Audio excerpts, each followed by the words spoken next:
I am independent journalist Georgia Ford. Thank you so much for joining us. This morning, we're going to turn to a situation that is unfolding in Ramsey County. The sheriff there, Bob Fletcher, is under fire now currently after being called out for some racially charged remarks he made during a live stream. Oftentimes, he goes live on his Facebook and his YouTube. He's received more than 13 million views on these live streams. He says that each night he goes, what he says, live on patrol in order to build trust in the community so that there's some transparency for how he operates when he's out on calls. And, you can hear all of these sidebar conversations that he has with either other people who are in the patrol with him or people on the street. And so this footage that we're going to show you, it shows him making a statement that references something that would be considered violent for people who came before us. Take a listen, and I'd love to hear your thoughts on what you think about this. All right, sorry we were muted for a little bit. We're just exchanging some intelligence information with the St. Paul. All right, sorry we were muted for a little bit. We're just exchanging some intelligence information with the St. Paul squad there on some possible addresses of some criminal suspects, which we didn't want aired before we actually go swing by those addresses. Hope you can understand that. Yeah, we don't want them to know that we know the addresses.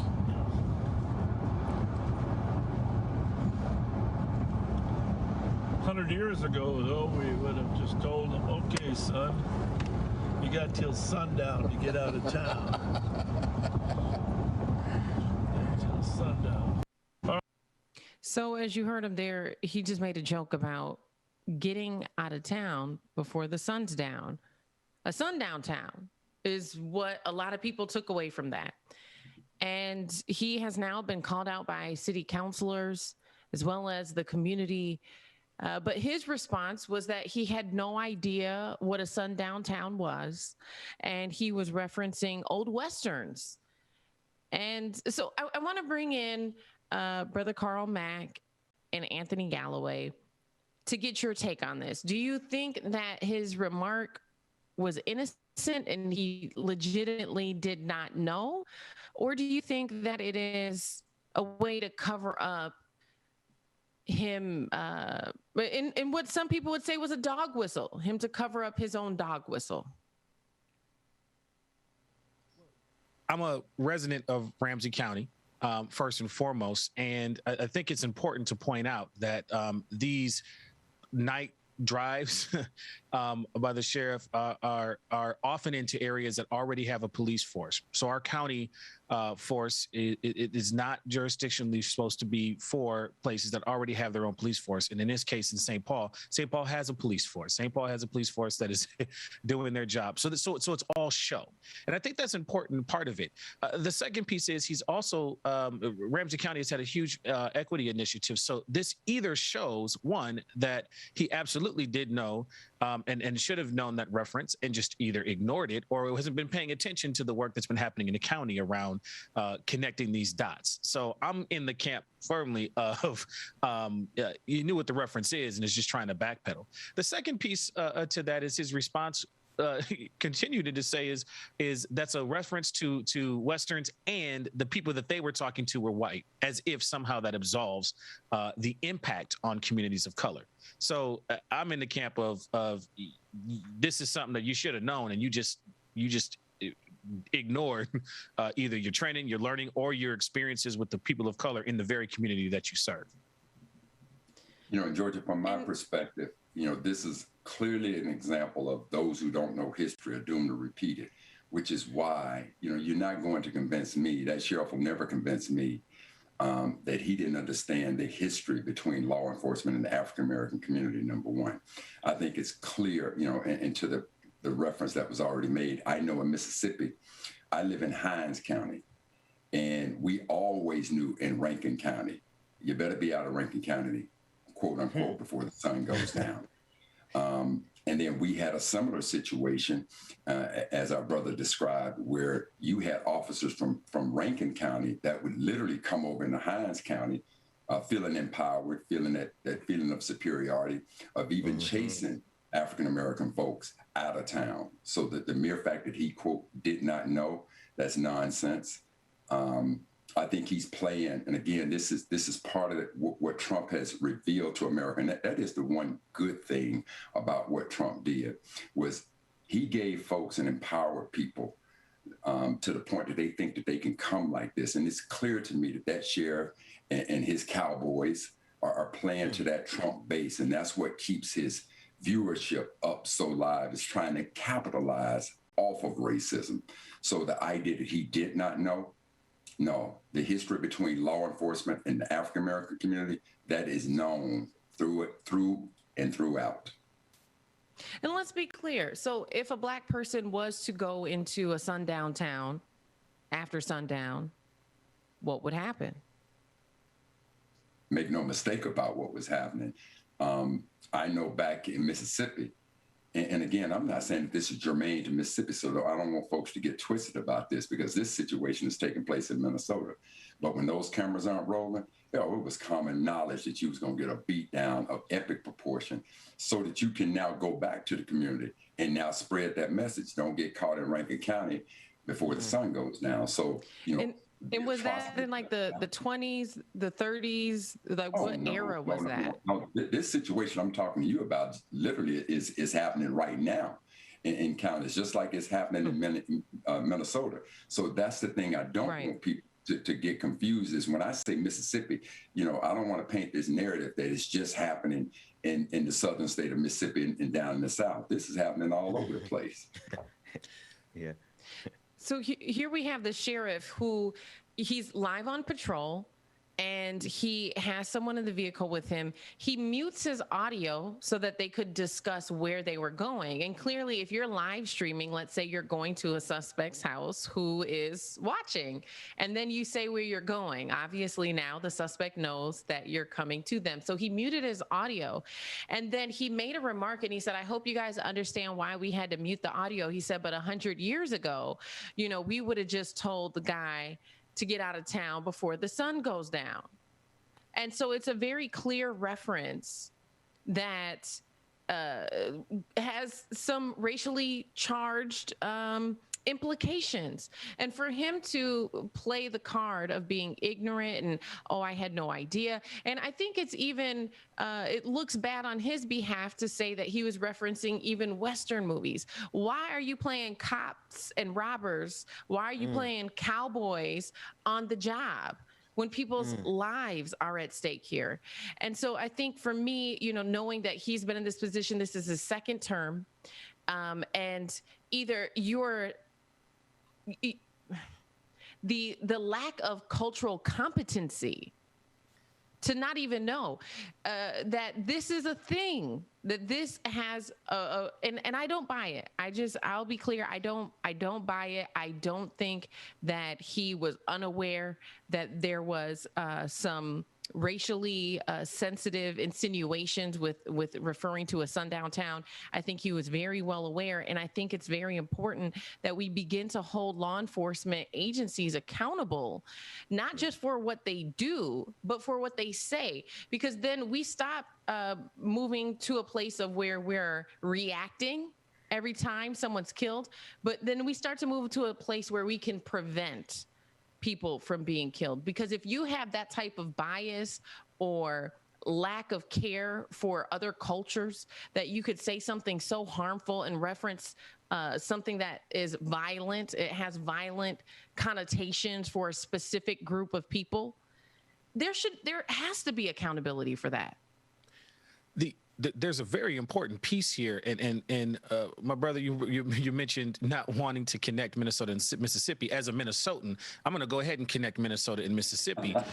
We have a policy thing that's happening here historically. So racially restrictive covenants were on the books in many of our suburban areas and in parts of our urban areas, and only were removed with the passage of the Civil Rights Bill, and then had to be enforced de facto afterwards in a particular particular way, and law enforcement and local communities with this mentality were a part of that.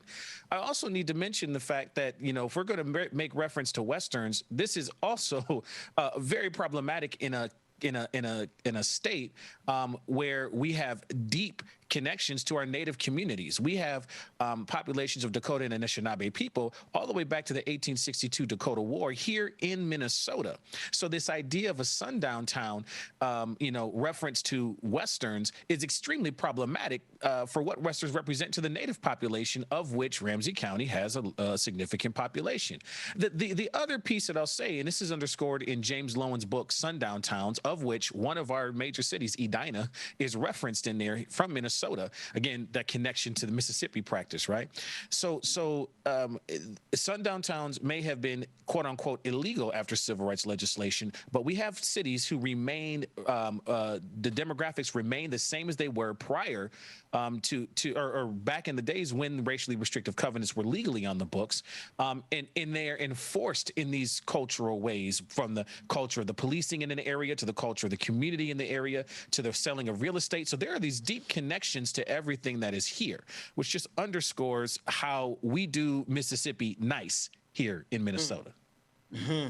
And I've always said reason is stupid can never have a conversation. And so what that sheriff is trying to do now is through his stupidity trying to have a conversation with those of us who are reasonable. That whole mindset of that cop mentality, that cowboy mentality, you know, even Hollywood plays into it.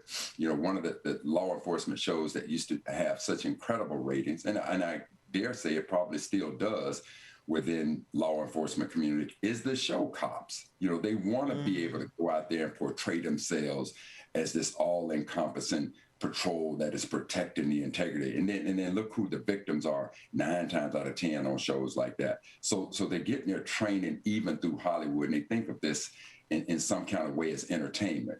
There is no explanation that this cop, this sheriff would give to anybody of any common sense within our community to think that he did not know better. This is the culture within this profession, if you want to call it that.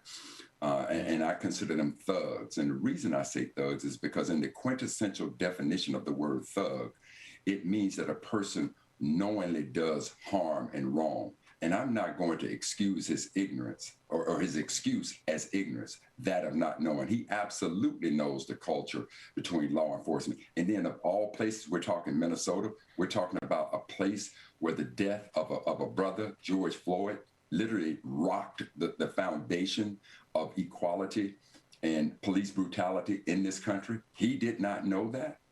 No, I will absolutely not accept his quote unquote ignorance as a reason for that. He absolutely knew what he was doing. He knew what he was saying. And I say that he is playing to that Trump base, as many white law enforcement officers, as many Republicans in politics are doing. They're playing to that base for nothing more than power and acceptance within your community. What we're looking at here, it was a situation that happened in Ohio, a little bit different, but similar, where you had the Ohio police chief who left a KKK note on the desk of a Black officer. We also saw something similar happen in Hamilton, Georgia, where the conversation between the chief of police and a colleague was caught on camera. And he said all of these racist things, including some very derogatory statements about Stacey Abrams. So we're continuously seeing, like it's being revealed, that the culture within these departments are very, very racist. And so it should not surprise us when unarmed Black men and women continue to be killed by law enforcement, because the culture, it cultivates that type of behavior. If you do not address it at its root, if you do not call it out and weed it out when it shows its head, just in the form of a little silly racist joke, if you don't call it out and weed it out, what do you think it is going to grow into? And so while I know it is extremely critical that we get legislation passed to address police accountability, I also think it's equally important that when we're not in session that we continue to examine the culture within these departments, because I do not want to be here on this show next week, next month, or next year. That's it. Discussing police accountability because another Black person has been killed. What is it that we can do on the front end? How can we address situations like this so that we prevent more Black people being killed by police? This type of behavior within police departments is not only unprofessional, extremely unprofessional, but we have to move to a place as a society where it is unacceptable. You know, Brother Galloway, I'm sure you and Brother Dixon probably picked up on the same thing I picked up on, Georgia, when you showed the clip. I'm tripping at the reaction of the Black officer. See, had that been me, I would have pulled a can of whoop ass out and commenced to open that can on any and everybody who was a part of.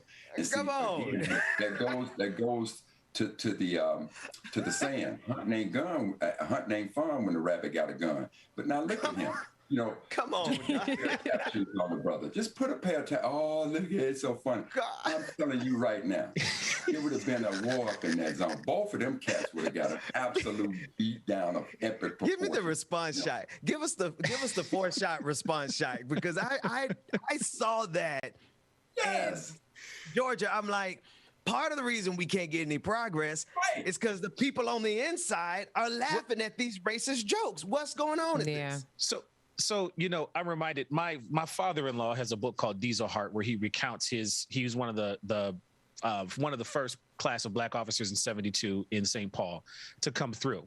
And one of the things he talks about is sometimes, you know, he's not somebody who's going to back down. Like his first time on patrol, he ended up in a fight where he had to fight a whole house of racist folks on Rice Street.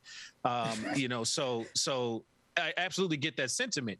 But he also talks about the fact that, you know, sometimes when you are surrounded and there ain't no back door out, you know, the other thing that's in my mind is the best thing I might be able to do is smile in this moment, because I'm not quite sure what the back door is in this situation. All right, so let me give you this of being in what I'm gonna call a similar situation in my profession as an engineer. I know that when we would do these startups, you know, you had systems. One was the primary system, the other was the backup system. And I would go into a meeting with a bunch of white engineers and construction workers. And as we're talking about the startup of these systems, they would refer to one of the programmers, the PLC, programmable logic controllers, as master and slave. I'm sitting there listening to that, and I told them, you will never refer to that as master and slave in my presence again, or even in our documentation. You say primary, secondary, A, B, 1, 2. Do not refer to that as master and slave. I absolutely will not have it. Now, when all these white folks looked at me like I was in my feelings, the next time they did it, I slammed my paper down and said, this damn meeting is over as far as I'm concerned. And the next time somebody do that, I won't be as pleasant as I am now, and took that all the way up to the county executive to stop it. So in the words of Charles Hamilton Houston, I would rather die on my feet than live on my knees. Say that what you want to say. I don't care what the odds are. If that's what it calls for, somebody is going to catch a beat down of epic proportion, whatever the cost is. Sometimes it just comes a point in your life when you just have to stand up and do that. Because to me, a joke like that, that's like saying your mama. Yeah. And you don't say your mama, and it's a joke with me. And in our community, we know that. Now, you can say your daddy, you might get away with it, but your mama, you don't catch that one. Let me give the Georgia, if you don't mind, let me just give the counterbalance to what, because you guys were talking about Minnesota, you're talking about Mississippi. I'm thinking about Cobb County in Georgia, the same, you know, it's not sundown, but the way they treat marijuana possession and the possibility, like there's a report. I mean, it's all over the country how this happens. But I'm thinking in this instance of my time in Boston, when I lived in Boston, and I was out playing poker by myself. You know, Boston, what is it, like 3% Black. And as I was walking through, I accidentally stepped on somebody's toes. It was a group of white guys.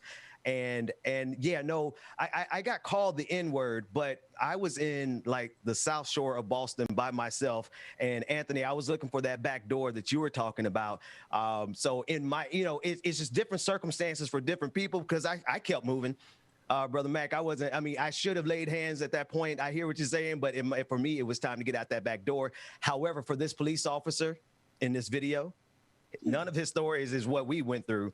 All of our stories are different. If we could run that footage one more time, I want you to see, this is why structurally, like I understand this guy might have some Stockholm syndrome. If you could run that video one more time, but I don't want to be that guy. I don't want to be that guy caught on camera laughing about KKK. No, and see, Ben, let me share with you all another story. When I became executive director of the National Society of Black Engineers, we had a conference in Dallas. Now you got to imagine that a NSBE conference is attended by anywhere between 5,000 and 10,000 young African-American students professionally dressed. And so at the end of one of our days of being in Dallas, now we had a party at the convention center. So you had this mass of young, professional, talented, academically excellent students. And as the convention was letting out, somebody called the cops and said, reported that all these black folks are around the convention center. Do you know that these fools showed up in riot gear? They showed up in riot gear to address my children, and then had the audacity to put in a bid to host our conference again. So when I went to talk to Dallas, I told them this: number one, you will write a public letter of apology to the leadership of our organization. You will apologize profusely to us. Short of that, to think that you can insult my children, my people in such a way, and then think we're going to turn around and come back to your city and infuse your city with anywhere up to $15 million, you done lost your rabid, ever-loving mind. And this is the type. Now, as far as the cop goes, and brothers, I promise you, I don't want to sound like, I want to be a martyr and I'm all hero. I get that there are some times that you have to recognize that you're the deer and you're on the Serengeti and the lion rules. But in the case of this brother, keep in mind, now, he was strapped. So if it came to that, if it came to that, I'm just saying. Well, and so I think you bring up a good point, and there's some accountability, right? It's like, if you are going to mistreat us, there's going to be accountability. We are not going to patron your city anymore. There has to be accountability. And so it makes me think of, I want to turn now, we talked earlier this week about a fatal officer high-speed chase. It claimed the life of the uncle of Darnella Frazier. Darnella Frazier is the woman who filmed George Floyd's murder. And so now here she is grieving again by a killing, a death that has happened due to Minneapolis Police Department, but this time it is her uncle. The high-speed chase was caught on camera. So when we initially learned about this incident, we were wondering whether or not the police vehicle had their sirens on, whether or not they had their lights on. Neighbors were saying they did not see the lights on. And it does appear in the footage, however, that the lights of the police cruiser were on at the time of this high-speed chase. But it raises the question again about very specific policies within police departments. And this is not an exclusive issue, again, to just here. We talked to Katanga Wright in Columbus, Georgia, who is suing the city of Columbus, suing the Columbus Police Department for their policies after a police officer claimed the life of a baseball coach during a high-speed chase. So this is happening across the country, where police departments are trying to figure out how to adjust their high-speed chase policies, because when they enter into a high-speed chase, they're ultimately putting everybody in the public at risk.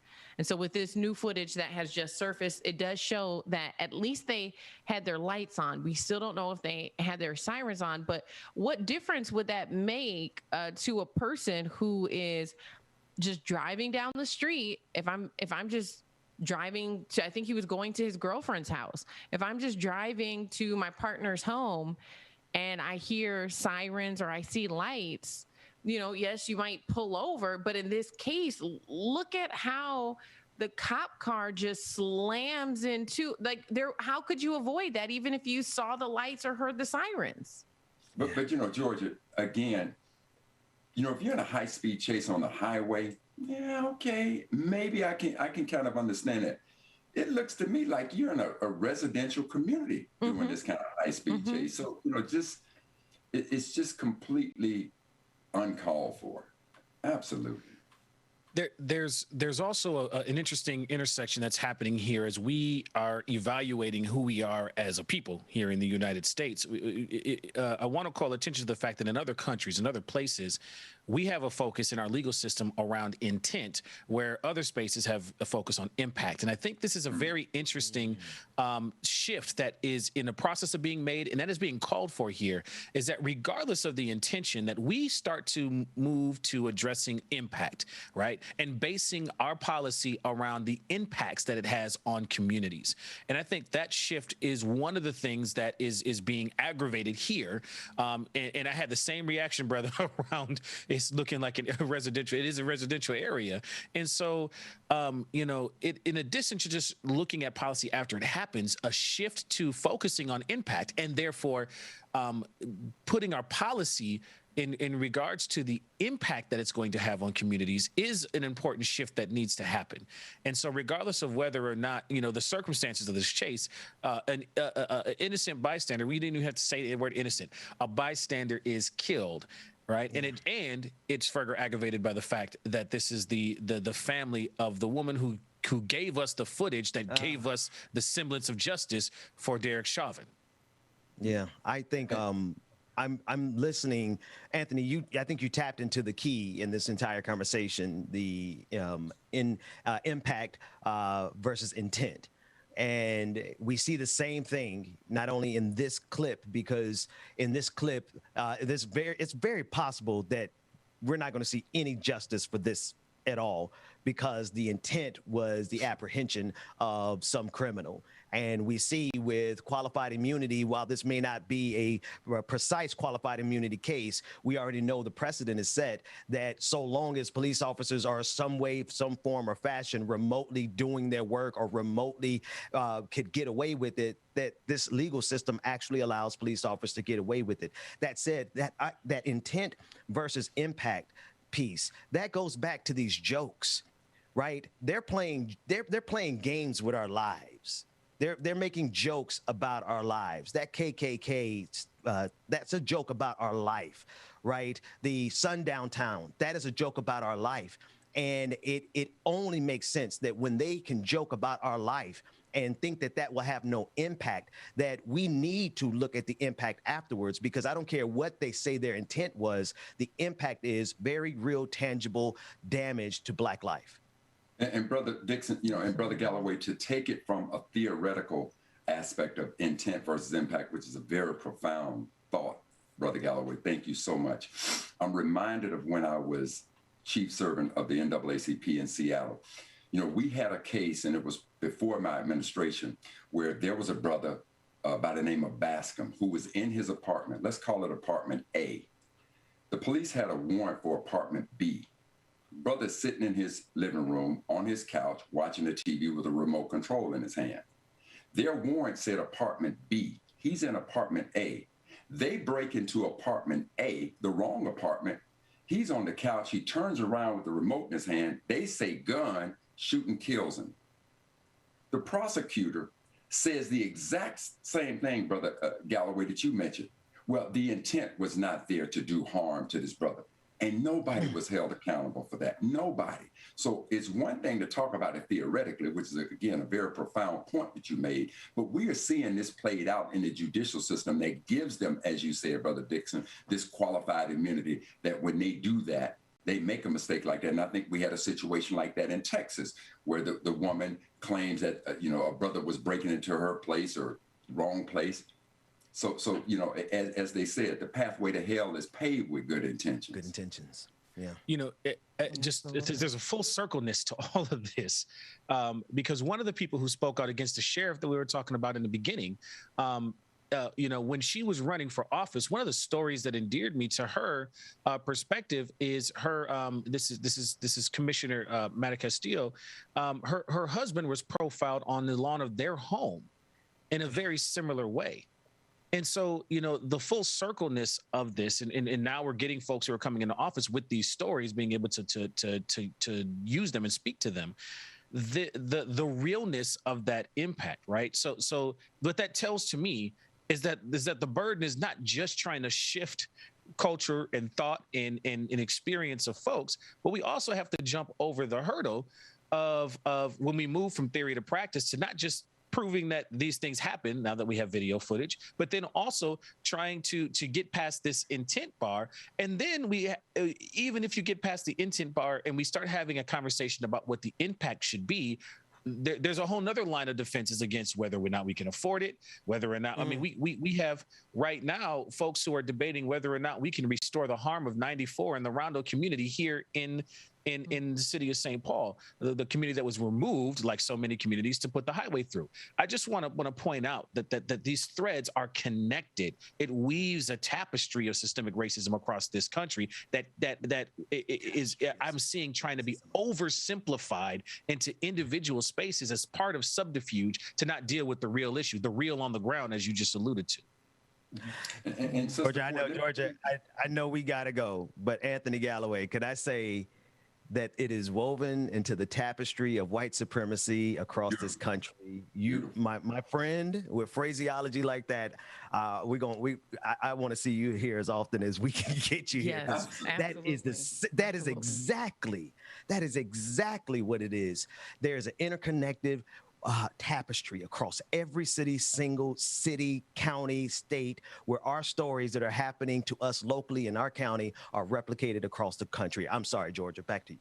Oh, no. I was just getting ready to wrap, and I want to thank Brother Mac and Anthony Galloway for being here for this powerful conversation this morning. And for those of you who are watching, keep it here for more on The Benjamin Dixon Show.